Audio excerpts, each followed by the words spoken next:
Ntima's view was, I am an elephant, regardless of where I was born or where I live now.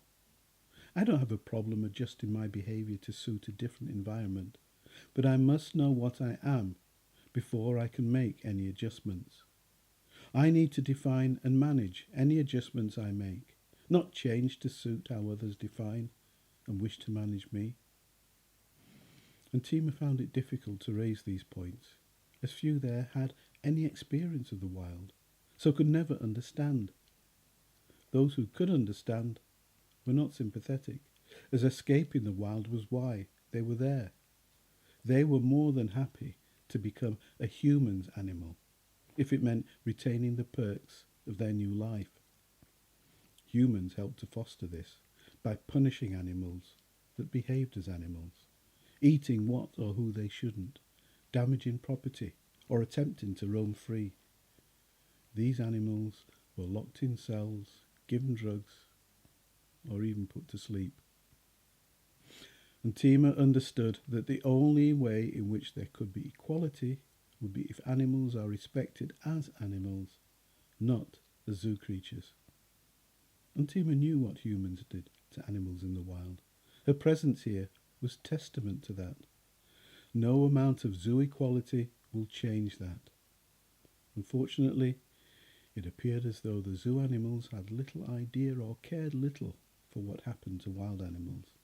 To them, the wild is part of a forgotten or better to be forgotten past. At one of the meetings, a leading bird proclaimed, "We live in a multicultural society." And Ntima thought, how can this be a multicultural society? It's a zoo. It was established by humans for humans. It is of their culture. The fact that it contains multiple species does not mean that it's multicultural. There was another point to which the others had little sympathy. Most had been domesticated for so long that they had fully embraced human culture and could not see the difference.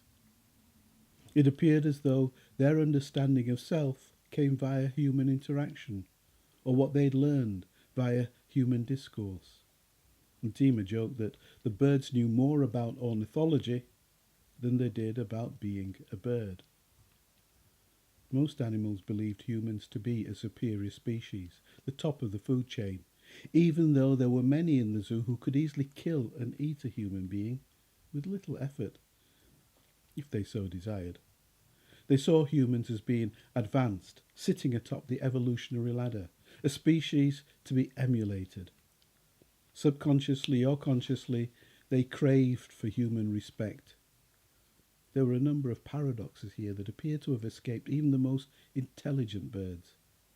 Is it possible to argue for equality with someone you believe to be inherently superior to yourself? How can you help others understand your culture when you are almost as ignorant of it as they are? And Ntima despaired at as the radical voices grew louder and the cries for equality became cries for freedom. And Ntima knew that it was not freedom that they desired, but inclusion, a greater say in the running of the zoo. They had become so domesticated, so humanized, that they could not differentiate. Freedom to them meant having recognized representatives, spokes animals, the right to vote. Being free meant equal participation in their captivity. To Ntima, their idea of freedom meant losing all hope of any real freedom, particularly for animals living in the wild. Zoos and similar institutions, circuses or pets, all form a threat to animal freedom. The zoo animals, having lost all connection to the wild, only concern themselves with their world. And Ntima marvelled at the animals' ability to be appeasingly radical, so uncompromisingly compromising.